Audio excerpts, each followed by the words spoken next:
उन कारकों को चिन्हित किया जाए जो महिला स्वावलंबन और उनके सशक्तिकरण में बाधक हैं। इस दिशा से देश के सबसे बड़े विधानमंडल की अपनी एक भूमिका है और उस भूमिका को ध्यान में रखते हुए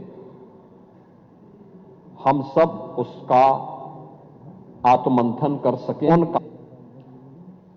आज एक दिवसीय सदन के माध्यम से जो एक शुरुआत प्रारंभ हो रही है, मैं सबसे पहले अध्यक्ष जी आपका हृदय से आभार व्यक्त करता हूं। सभी माननीय सदस्यों का इस एक दिवसीय विशेष सत्र में जो आधी आबादी के लिए समर्पित है, मैं हृदय से अभिनंदन भी करता हूं।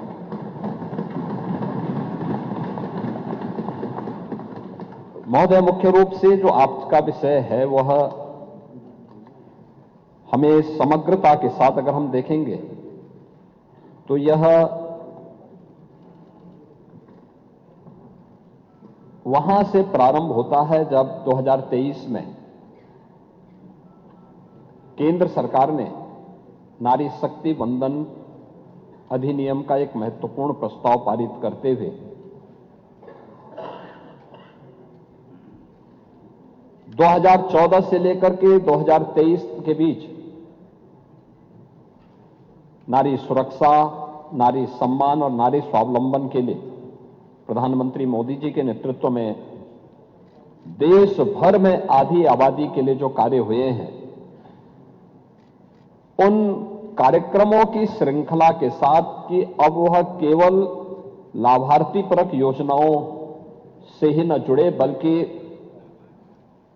भारत की नीति निर्धारण में भी और कानून बनाने में भी उसकी प्रभावी भूमिका हो।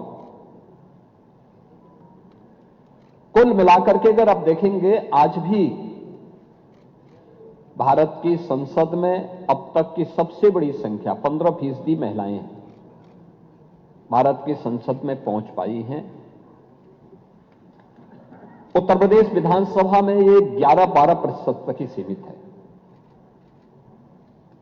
अगर इसी संख्या को हम बढ़ा करके 33% अनिवार्य रूप से कर लें और कुछ अन्य महिलाएं भी अगर आएंगी तो वह संख्या 35 से 40% तक पहुंच सकती है, जो आधी आबादी के अनुरूप मिलने वाले उनके अधिकार के साथ साथ महिलाओं से जुड़े हुए महत्वपूर्ण मुद्दों पर चर्चा कर सके। देश आभारी है जो प्रधानमंत्री मोदी जी ने पहले वेलफेयर स्कीम के माध्यम से इन सभी कार्यक्रमों को आगे बढ़ाया। आपने याद देखिए, आप लोगों की विडंबना है कि आधी आबादी के उन्नयन के लिए, उनके उत्थान के लिए, उनकी गरिमा के लिए, उनके सम्मान के लिए, उनकी सुरक्षा के लिए, उनके स्वावलंबन के लिए उठाए जाने वाले किसी भी प्रगतिशील कदम का समाजवादी पार्टी, कांग्रेस और इंडी गठबंधन हमेशा विरोध करता है। अब उठा के देख लीजिए ना, एक एक मुद्दे पर जो आचरण 16 और 17 अप्रैल को लोकसभा में देखने को मिला, कांग्रेस का, समाजवादी पार्टी का, टीएमसी का, डीएमके का, वो हर मुद्दे पर था। मैं तो पिछले 9 वर्षों से सदन में उन सभी मुद्दों के हम गवाह हैं और यह सदन तो आज से नहीं, लगातार समाजवादी पार्टी के उदय के साथ ही उन मुद्दों का गवाह है जो आपके महिला विरोधी आचरण को प्रस्तुत करता है। जब 2014 में प्रधानमंत्री मोदी जी ने नारी गरिमा को प्रभावी ढंग से आगे बढ़ाने के लिए जो कदम उस समय उठाए थे, और सबसे पहला अभियान चला था जनधन स्कीम का। आजादी के बाद पहली बार हुआ था जब महिलाओं के बैंक में अकाउंट खुल सके। उस समय भी कांग्रेस ने, समाजवादी पार्टी ने उसका विरोध किया, दुष्प्रचार किया। क्या होता था उससे पहले? एक महिला जो बैंक में जिसका अकाउंट नहीं था, अगर सरकार की किसी लाभार्थी परक योजना से जुड़ती थी तो आधा भी उसको लाभ नहीं मिल पाता था। और हमारे नेता प्रतिपक्ष तो सीनियर विधायक हैं, आप तो इस बात को जानते हैं कि उनके लिए वृद्धावस्था पेंशन या विधवा पेंशन जो मिलती थी, आपके समय में 300 रुपये थी, उससे पहले 100 रुपया थी, और वह 100 रुपये में आधा पैसा केवल कमीशन खोरी का जाता था। समाज कल्याण विभाग का बाबू और उसके इर्द गिर्द की वह चंडाल चौकड़ी उस पैसे को खा जाती थी। वह लाभार्थी मुंह ताकता रहता था। पहली बार हुआ है स्वतंत्र भारत में, जब प्रधानमंत्री मोदी जी के आने के बाद हर गरीब से गरीब व्यक्ति का जीरो अकाउंट खुला, जीरो बैलेंस में अकाउंट खुला, उसको मार्जिन मनी देने की व्यवस्था की गई, और देश के अंदर 30 करोड़ नारी के लिए बैंक अकाउंट खोले गए। आप लोगों ने तब भी मजाक बनाया था, तब भी आप लोगों ने इसका मजाक बनाया था कि साहब देखिए ये अपमान हो रहा है महिलाओं का। कहां है 15 लाख रुपए? यही तो कहा था आप लोगों ने, ये मुद्दे उछाले थे। लेकिन कोविड कालखंड में आप याद करिए, शासन की योजना लाभार्थी परक अभियान के तहत सीधे हर नारी के बैंक अकाउंट में शासन की सुविधा का लाभ प्राप्त होता हुआ दिखाई दिया।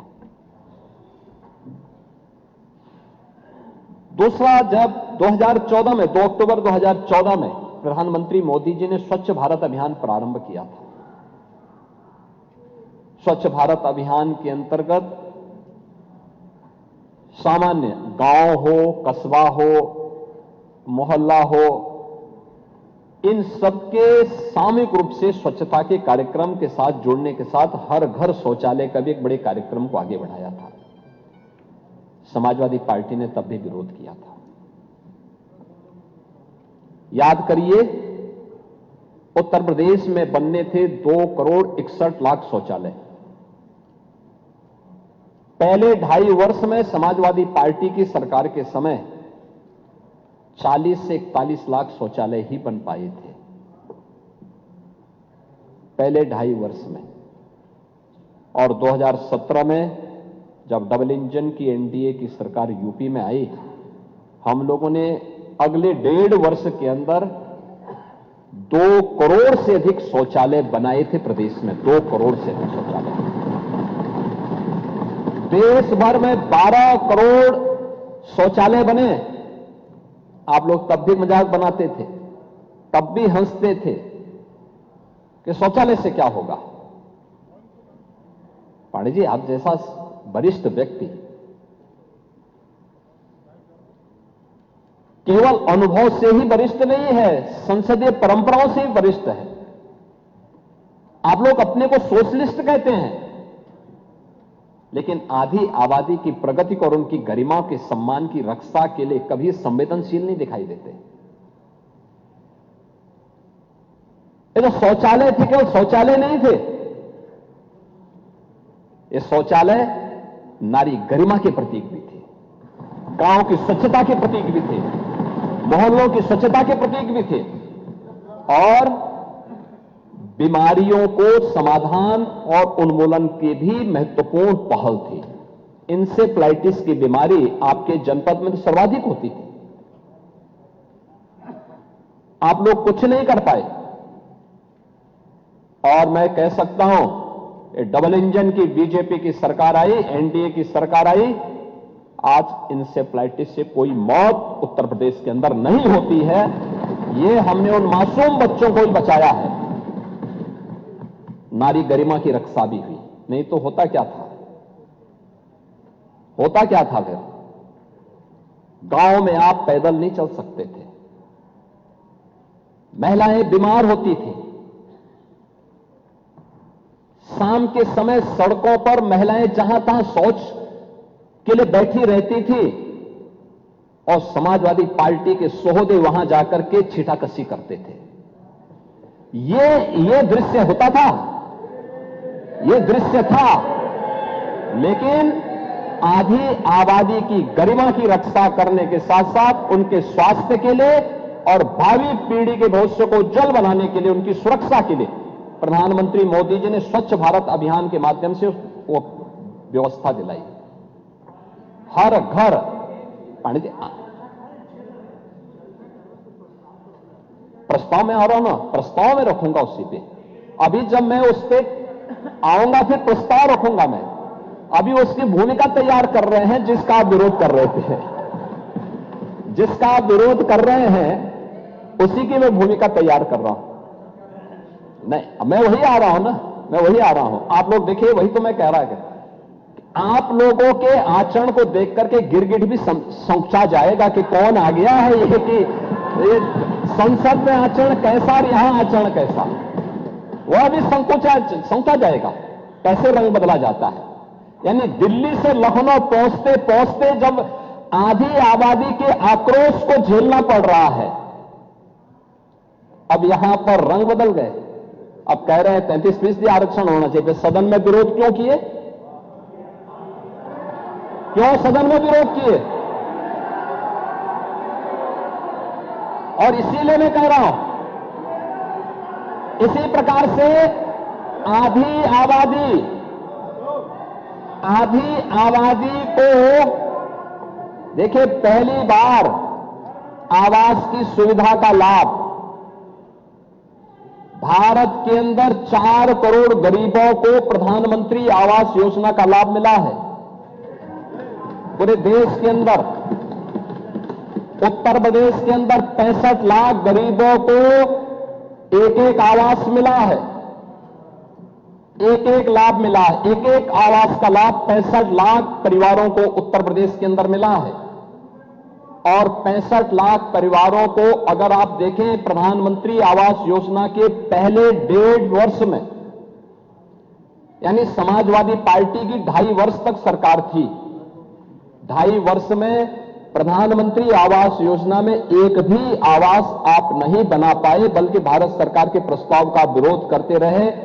ये डबल इंजन की एनडीए की सरकार आई, हम लोगों ने आने के बाद पिछले 9 वर्ष में 65 लाख गरीबों के लिए आवास बनाए हैं और उन तबकों को भी आवास उपलब्ध करवाया है जिनके पास कोई आसरा नहीं था। और इनमें से ज्यादातर आवास महिला लाभार्थी के नाम से है, यानी महिला भी लाभार्थी हो सकती है और उसके नाम पे आवास हो सकता है। ये भी सुविधा उपलब्ध करवाई है, ये भी उनको ये सुविधा भी उपलब्ध करवाई। ऐसे ही आबादी की लैंड, आप तो जानते हैं गांवों में ज्यादातर लोग ऐसे होते हैं जिनके पास अपनी भूमि नहीं होती है। ग्राम पंचायत आबादी की लैंड में उसको आवंटित करती है, पट्टा देती है, वो उसी पे अपना मकान बनाता है, लेकिन उसका मालिकाना अधिकार उसके पास नहीं होता है, कागज नहीं होता था। पहली बार प्रधानमंत्री ग्रामीण अभिलेख के माध्यम से, प्रधानमंत्री घरौनी योजना के माध्यम से उन गरीबों को जहां पे उसका मकान है उसका मालिकाना अधिकार भी मिलेगा और वह महिला के नाम पर होगा। ये पहली बार हुआ है। ये काम कांग्रेस भी कर सकती थी, समाजवादी पार्टी भी कर सकती थी, प्रदेश में अन्य दलों की सरकारें भी कर सकती थी, नहीं किए। और मैं कह सकता हूं कि आज डबल इंजन की एनडीए की सरकार ने किया है और भारत के अंदर 3 करोड़ परिवारों को यह अधिकार मिला है और उनमें से 1 करोड़ से ज्यादा लोगों को केवल उत्तर प्रदेश के अंदर अधिकार प्राप्त हुआ है। यह भी महिलाओं के नाम पर ये सभी अधिकार पत्र जारी हुए हैं। प्रदेश के अंदर नारी गरिमा के लिए उठाए जाने वाले अन्य महत्वपूर्ण कदमों में मुझे याद है 2017 में जब सरकार आई थी, हमने मुख्यमंत्री सामूहिक विवाह योजना लागू की थी। मुख्यमंत्री सामूहिक विवाह योजना, एक गरीब परिवार बेटी की शादी के लिए चिंतित न हो। समाज की भी जिम्मेदारी होती है। हमने तो बेटी कहा, हमने उसको भाजपा सपा में, भाजपा कांग्रेस में या दलों में नहीं बांटा था, जाति में नहीं बांटा था। हमने कहा बेटी की शादी के लिए, वो बेटी कोई भी हो, प्रदेश की बेटी होगी, कन्यादान मां बाप के साथ साथ सरकार के प्रतिनिधि भी जाकर के उसमें भागीदार बनेंगे, जनप्रतिनिधि भागीदार बनेंगे, जिलाधिकारी निमंत्रण पत्र छपवाएगा। ये पहली बार हुआ। ये लोकतंत्र ये है जहां जिले का सबसे बड़ा जो एडमिनिस्ट्रेटिव ऑफिसर्स है, उनकी टोली उनका निमंत्रण पत्र छपवाती है और सामूहिक विवाह की योजना का लाभ मिल सके। 6 लाख बेटियों की शादी हुई है अब तक, 6 लाख, और समाजवादी पार्टी ने विरोध किया था इस स्कीम का। समाजवादी पार्टी ने विरोध किया था, आप तब भी विरोध किए थे। कन्या सुमंगला योजना के माध्यम से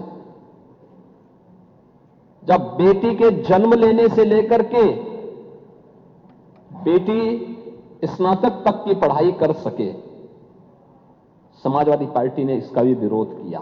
हम 25,000 रुपए पैकेज दे रहे हैं, 26 लाख बेटियों को इस योजना का लाभ मिल रहा है।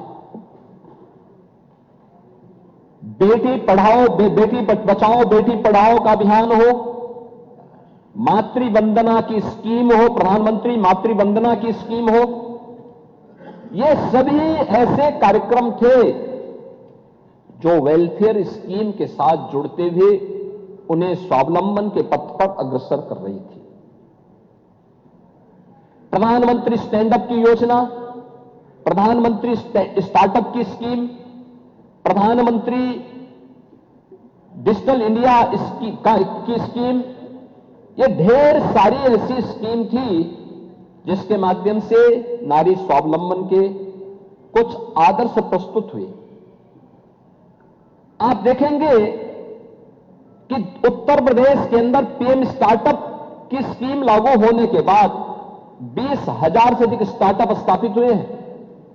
और मुझे बताते हुए प्रसन्नता है कि प्रधानमंत्री स्टार्टअप की स्कीम, प्रधानमंत्री स्टैंडअप की स्कीम के अंतर्गत जो अभियान प्रारंभ हुआ, उसके कारण आधे स्टार्टअप यूपी के अंदर महिलाओं के द्वारा संचालित किए जा रहे हैं और सफलतापूर्वक संचालित किए जा रहे हैं। ये जब किया गया तब, पहल हुई है तब। उज्ज्वला योजना में आप लोग केरोसिन भी ब्लैक कर देते थे, और आज कांग्रेस के समय में एलपीजी के सिलेंडर तो मिलते नहीं थे, डंडे जरूर पड़ जाते थे।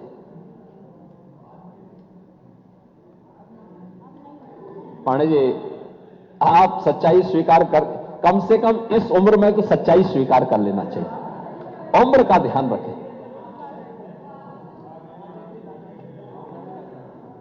लेकिन कनेक्शन की समस्या थी। बेटी की शादी है, किसी परिवार को इच्छा होती थी कि बेटी को मैं एक सिलेंडर दूं, कांग्रेस की सरकार नहीं देने देती थी, समाजवादी पार्टी डंडा मारती थी, और बाकी तो जो होना था सब होता था। आप देखे होंगे देश के अंदर 10 करोड़ महिलाओं को एलपीजी के फ्री में कनेक्शन उपलब्ध करवाए गए। 10 करोड़, जो कांग्रेस की सरकार में 25,000 से लेकर 50,000 में ब्लैक होते थे। इंडी गठबंधन की सरकार में, यूपीए की सरकार थी, उसी का नया रूप इन्होंने, गिरगिट की तरह जो रंग बदलते हैं ना, यूपीए से जब देखा कि अब यूपीए से काम नहीं चलेगा तो उसको इंडी गठबंधन कर दिया। इंडी गठबंधन की सरकार उस समय जो यूपीए के नाम पर थी, उस समय 25,000 से लेकर 50,000 में बिकता था, और फ्री में मोदी जी ने 10 करोड़ महिलाओं को रसोई गैस के सिलेंडर उपलब्ध करवाए। देश के अंदर 50 करोड़ महिलाओं को 5 लाख रुपए का आयुष्मान भारत की सुविधा का लाभ भी मोदी जी ने दिया और 80 करोड़ लोग फ्री में राशन की सुविधा का लाभ प्राप्त कर रहे हैं। यह वेलफेयर की वे स्कीम है जो पिछले 12 वर्ष के अंदर देश के अंदर प्रधानमंत्री मोदी जी के नेतृत्व में जो कार्यक्रम आगे बढ़े। लखपति दीदी की स्कीम 3 करोड़ महिलाएं आर्थिक स्वावलंबन के मार्ग पर चल रही हैं। उत्तर प्रदेश में वीसी सखी, बैंकिंग कॉरेस्पॉन्डेंट सखी, गांव में बैंकिंग लेन देन का काम कर रही हैं, बेहतरीन उदाहरण प्रस्तुत कर रही हैं। मिल्क प्रोड्यूसर के रूप में बुंदेलखंड में बलेनी मिल्क प्रोड्यूसर हो या आगरा का मिल्क प्रोड्यूसर, गोरखपुर, वाराणसी और प्रदेश के अंदर अन्य स्थानों पर महिला स्वावलंबन का आदर्श प्रस्तुत कर रही है। और कौन ऐसा सेक्टर है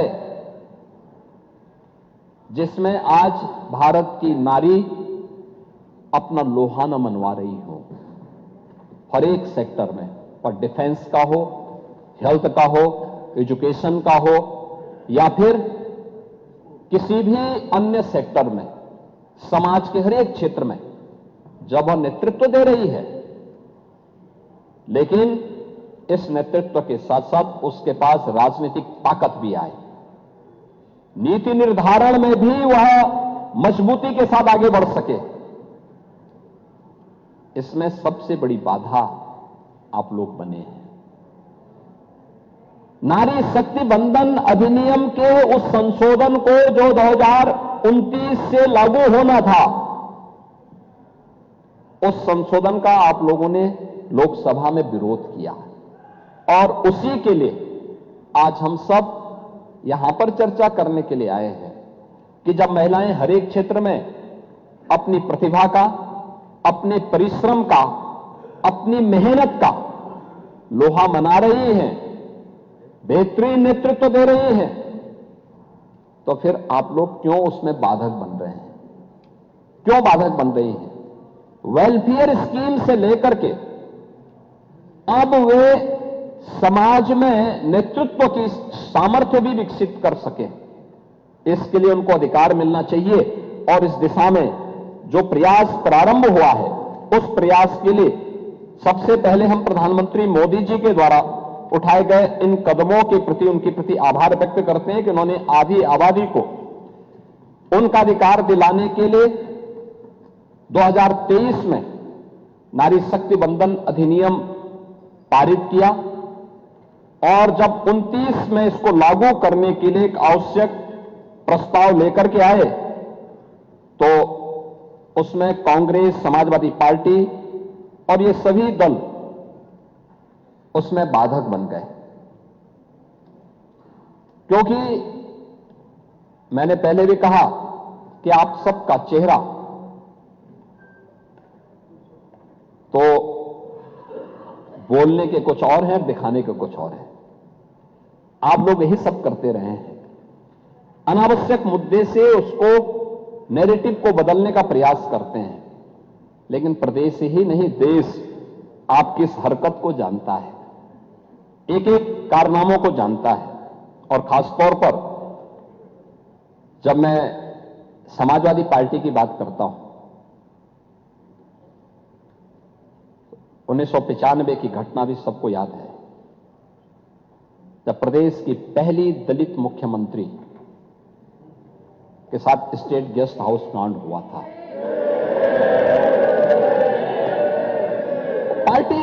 पार्टी कोई भी हो सकती है, लेकिन आपका आचरण क्या था? यह स्थिति थी, यह है समाजवादी पार्टी का आचरण। समाजवादी पार्टी के नेताओं के वक्तव्यों को अगर आप देखेंगे, आप याद करिए उस समय की बहुजन समाज पार्टी की नेत्री जो बाद में प्रदेश की मुख्यमंत्री बनी, भारतीय जनता पार्टी ने उनको सपोर्ट किया कि हां एक दलित की बेटी को सम्मान मिलना चाहिए। और वहां आगे बढ़े। देखो भाई, सवाल यह है कि उनकी बैसाखी पे सरकार तो सपा चला रही थी। ये नैतिक दायित्व तो आप लोगों का था, लेकिन आप लोगों की राक्षसी वृत्ति पर लगाम लगाने के लिए तात्कालिक रूप से आवश्यक था कि भारतीय जनता पार्टी उन्हें सपोर्ट करे। और भारतीय जनता पार्टी के नेतृत्व ने उस समय उस प्रकार की सौहार्दता का परिचय दिया। स्वर्गीय ब्रह्मदत्त द्विवेदी जी अपनी जान पर खेल करके समाजवादी पार्टी के गुंडों से भिड़े थे स्टेट गेस्ट हाउस में।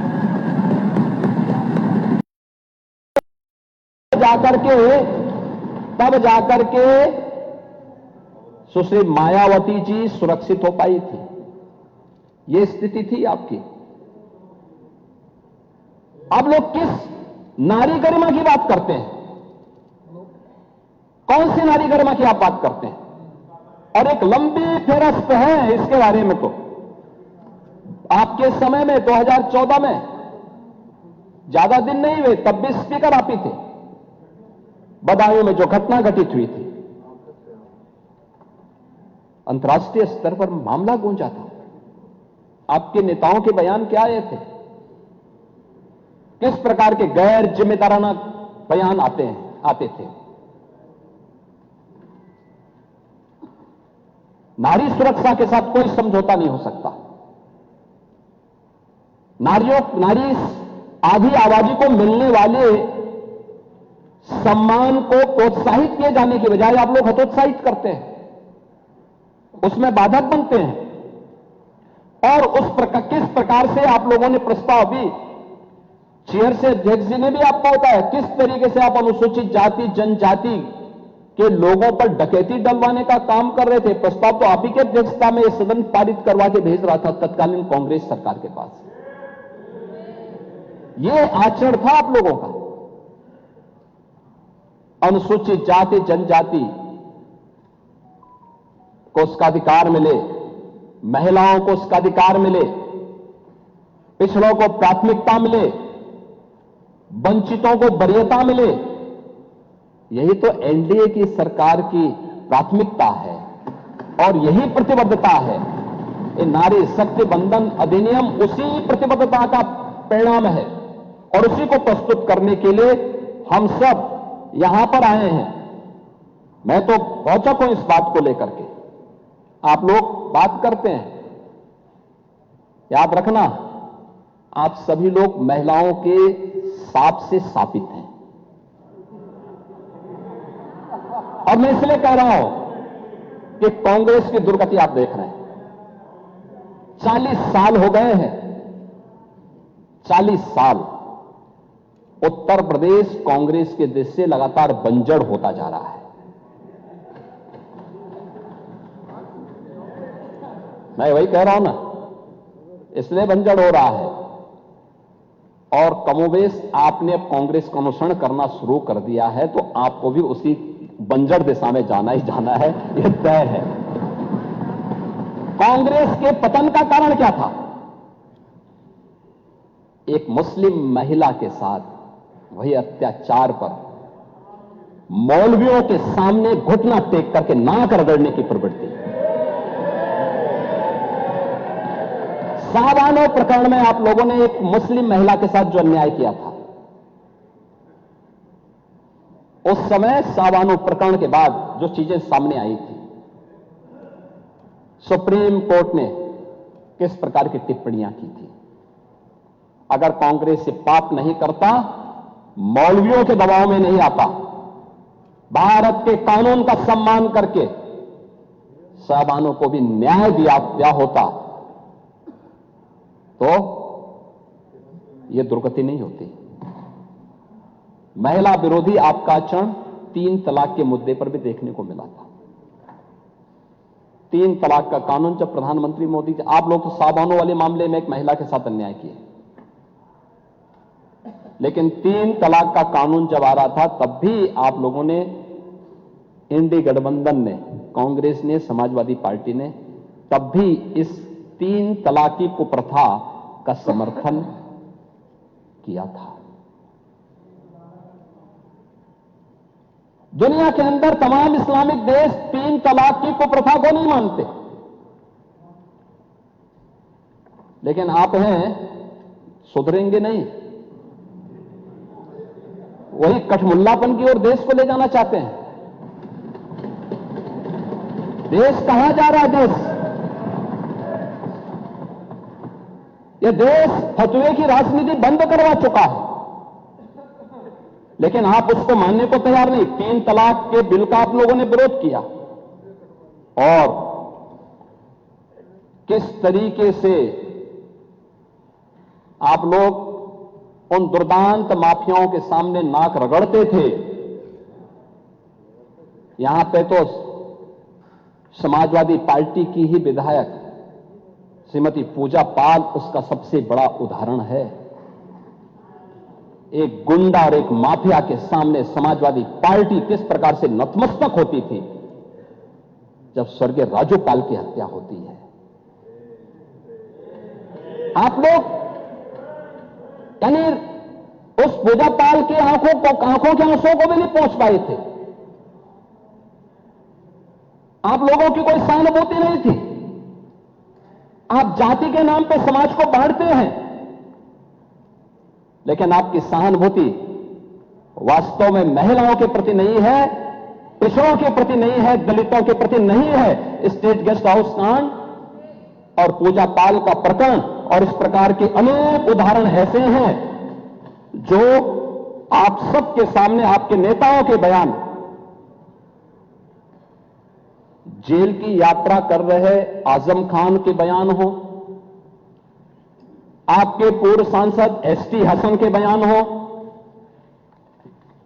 मुंबई में अबू आजमी के लगातार महिला विरोधी बयान हो, या फिर आप लोगों के वे सभी नेताओं के बयान, जिसके बारे में मैं तो कह सकता हूं कि काले कर्मों से जो राजमहल सजाते हैं वही इतिहास में कलंक बन जाते हैं। और यही कलंक बनने का काम आप लोगों ने 17 अप्रैल को लोकसभा के अंदर समाजवादी पार्टी ने, कांग्रेस ने, डीएमके ने, टीएमसी ने बनने का काम किया है, जहां पर नारी गरिमा के लिए, नारी सशक्तिकरण के लिए उठाए जाने वाले एक महत्वपूर्ण प्रस्ताव को आप लोगों ने सदन के अंदर गिरा करके इस तरीके से अपमानित करने का काम किया था। प्रस्ताव गिरा, उसके बाद आप लोगों ने बधाइयां दी एक दूसरे को, यानी हमने महिला आरक्षण विधेयक पारित नहीं होने दिया, इसके लिए बधाई दी जा रही थी। विजुअल्स दिखाए गए उस प्रकार के, नारेबाजी कर रहे थे आप लोग। ये आचरण था आप लोगों का, और इसीलिए मैं उसी बात को लेकर कहता हूं कि जो आप लोगों का आचरण है, उस आचरण के खिलाफ आज पूरा सदन ही नहीं, पूरा देश आहत है। और उसी आहत की श्रृंखला में आज हम सब यहां पर इस सदन में उस चर्चा को आगे बढ़ाने के लिए आप यहां पर आए हैं। एक फिरस्त कुछ और आप लोगों के उन बयानों की ओर भी मैं ध्यान दिलाना जरूर चाहूंगा, जो समय समय पर आप लोग बोलते रहे हैं, और किस तरीके के बयान आप लोगों के रहे हैं। ये वास्तव में आप लोग नारी गरिमा की बात करते हैं। देखिए, बदायूं में मई 2014 में 14 और 15 वर्ष की 2 बालिकाओं के साथ चचेरी बहनें थी। खेतिहर मजदूर की बेटी थी। शौचालय की सुविधा गांव में नहीं, घर के पास नहीं थी, और उन बेटियों के साथ किस प्रकार की घटनाएं घटित हुई थी, और उन सभी उसको लेकर के दुनिया ने उस मुद्दे को उस समय उठाया था। और उस समय आप लोगों ने किस प्रकार के बुलंदशहर के मामले में, बुलंदशहर में जुलाई 2016 में बुलंदशहर के राजमार्ग पर जो सामूहिक बलात्कार की घटना घटित हुई थी, उस समय भी आपके नेताओं के बयान क्या आए थे। तत्कालीन आपके कैबिनेट मंत्री आजम खान ने क्या कहा था? कहा था ये तो एक राजनीतिक साजिश है। और यह सरकार को बदनाम करने के लिए की जा रही एक हरकत है। ये आपके मंत्रीगण बोलते थे, तब आप स्पीकर की चेयर पे पांडे जी आप बैठते थे। चिन्हट में जून 13 में एक 5 वर्ष की बालिका के साथ जो घटना घटित हुई थी, उस समय भी जनता में भारी आक्रोश था। सुल्तानपुर में फरवरी 17 में जो घटना घटित हुई थी और एक महिला ने 13 में समाजवादी पार्टी के एक विधायक पर सामूहिक बलात्कार का आरोप लगाया था। आरोप पाके विधायक ने अपने सहयोगियों के साथ मिलकर महिला के साथ दुष्कर्म किया है। महिला ने उस समय पुलिस में एफआईआर दर्ज कराई, लेकिन राजनीतिक दबाव में उसको न्याय नहीं मिल पाया और फरवरी 17 में उस महिला की हत्या कर दी जाती है। ये घटनाएं आपके समय में लगातार घटित होती थी। ऐसे लखनऊ के मोहनलालगंज में जुलाई 14 में, हापुड़ में 2013 में एसिड अटैक की घटनाएं, ढेर सारी ऐसी घटनाएं हैं जिसका जवाब हमारे सहयोगी यहां पर समय समय पर आपको उपलब्ध करवाएंगे और उन सभी बातों को देंगे। मान्यवर, मैं आज के अवसर पर इस जरूर बोलना चाहूंगा कि ये जितनी भी घटनाएं घटित हुई हैं, ये महिला संबंधी अपराध रोकने के लिए जो सबसे महत्वपूर्ण पहल होनी चाहिए वह उनके सशक्तिकरण की होनी चाहिए और सशक्तिकरण में हर एक स्तर पर उन्हें सशक्त करने की दिशा के लिए जो कदम बढ़ाए जाने चाहिए। और आज उसी का परिणाम है कि पिछले 9 वर्ष के अंदर प्रदेश के अंदर डबल इंजन की एनडीए की सरकार ने जो कदम बढ़ाए हैं उसके परिणाम सामने आए हैं। प्रदेश में तो हर व्यक्ति जानता है 17 के पहले क्या स्थिति थी, और मैं तो पहले भी बोलता हूं, नारा ही चल गया था यूपी में। तो देख सफाई बिटिया घबराई, अब ये मैं थोड़ा बोलता हूं, पब्लिक बोलती थी।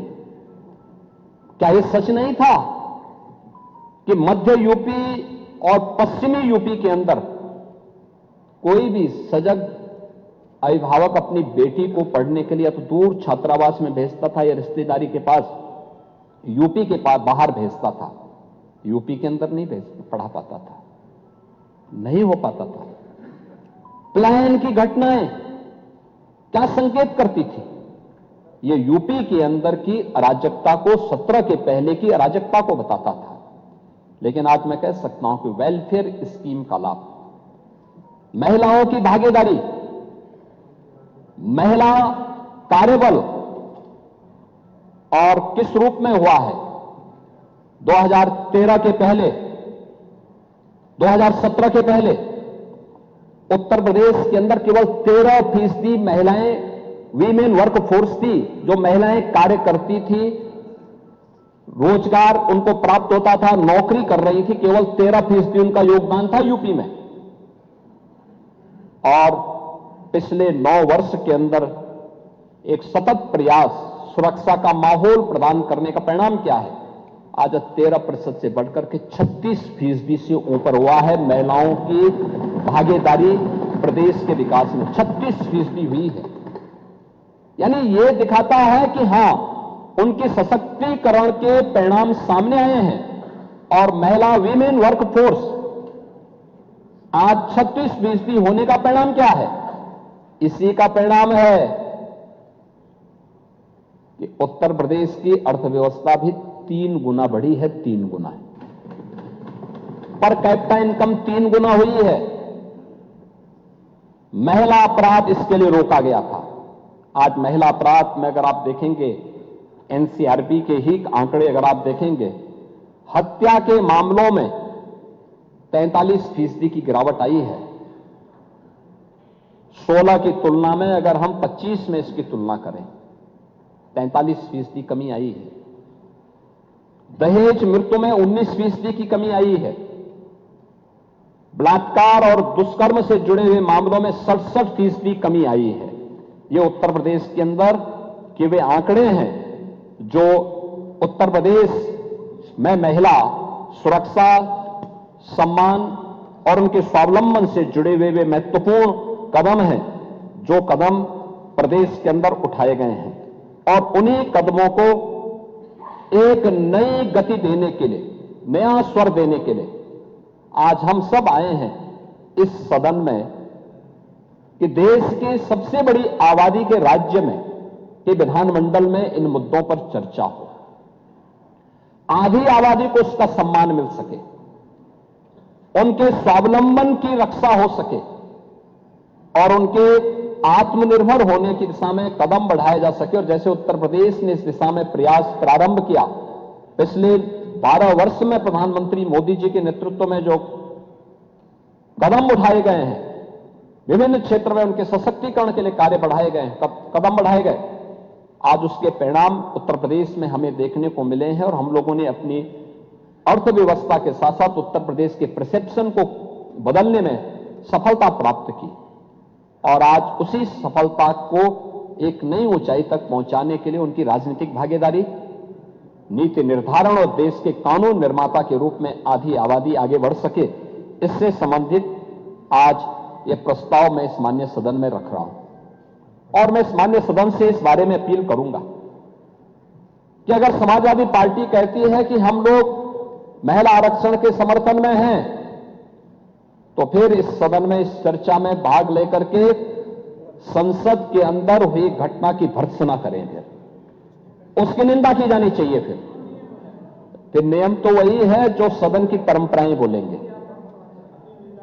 हां, वही मैं कह रहा हूं ना कि आपके एक सदस्य कह रहे हैं आप अति निंदा करिए कि जो कुछ भी सदन के अंदर हुआ और उस दिन विधेयक को गिराने वाले लोगों की और उसके बाद गिरने के बाद बधाई देने वाले लोगों की निंदा होनी चाहिए। हम निंदा करेंगे, आप अति निंदा कर लीजिए, इसका आप ये इसी को तय कर लीजिए, क्योंकि आपके यहां शिवपाल जी जैसे विद्वान लोगों ने ये बुद्धि आपको दी होगी, तो उस बुद्धि से आपको कुछ तो सामने आया होगा। और इसलिए महोदय, मैं इस माननीय सदन में एक प्रस्ताव रखता हूं। यह सदन प्रस्ताव करता है कि भारत का संविधान में लैंगिक समानता की अवधारणा प्रावधानित है। महिलाओं को राजनीतिक, सामाजिक, आर्थिक, शैक्षिक एवं स्वास्थ्य के क्षेत्र में एनडीए सरकार के कार्यकाल में महत्वपूर्ण भागीदारी उनकी सुनिश्चित की गई है, परंतु अभी तक उन्हें संविधान की मंशा के अनुरूप जो अपेक्षित स्थान उनकी आबादी के अनुरूप प्राप्त होना चाहिए, वह नहीं प्राप्त हो पाया। राजनीतिक, सामाजिक क्षेत्र में भी महिलाओं को निर्णय का अधिकार प्राप्त होना चाहिए, अतः संविधान की मंशा के अनुरूप उन्हें अपेक्षित स्थान प्राप्त कराने के लिए नारी शक्ति बंधन अधिनियम 2023 एनडीए की सरकार ने पारित कराया, परंतु महिलाओं को अधिक अधिकार देने में बाधाएं उत्पन्न की जा रही हैं। इस समय के पहले उन्हें अधिकार प्राप्त हो और आगामी संसद के चुनाव में यह अधिकार प्राप्त हो, इस देश से जो बाधाएं उसमें पैदा की गई हैं, इन बाधाओं को चिन्हित कर उसका निराकरण एवं महिलाओं को अपेक्षित स्थान प्राप्त करने की दिशा में नारी सशक्तिकरण विषय पर यह महत्वपूर्ण चर्चा के लिए मैं इस सदन में प्रस्ताव रखता हूं और मैं विश्वास व्यक्त करता हूं कि सभी माननीय सदस्यगण इस चर्चा में भाग लेकर के और वास्तव में चाहते हैं कि आधी आबादी को उनका अधिकार प्राप्त हो, तो फिर 17 अप्रैल को सदन के अंदर यानी देश की संसद लोकसभा में इंडी गठबंधन के आचरण की उनको निंदा करनी चाहिए, उसकी भर्त्सना करनी चाहिए और आज के इस प्रस्ताव का समर्थन करते हुए वे इस पूरी चर्चा में भाग लेंगे तो हमें भी प्रसन्नता होगी और मुझे भी अच्छा हम लोगों इस सदन की गरिमा भी बढ़ेगी। यही कहते हुए अध्यक्ष जी, मैं आपके प्रति हृदय से आभार व्यक्त करता हूं कि आपने मुझे इस महत्वपूर्ण विषय पर चर्चा कर इस प्रस्ताव को रखने और इस चर्चा को आगे बढ़ाने का कि यहां पर परमिशन दी है। बहुत बहुत धन्यवाद। माननीय नेता प्रतिपक्ष, माननीय नेता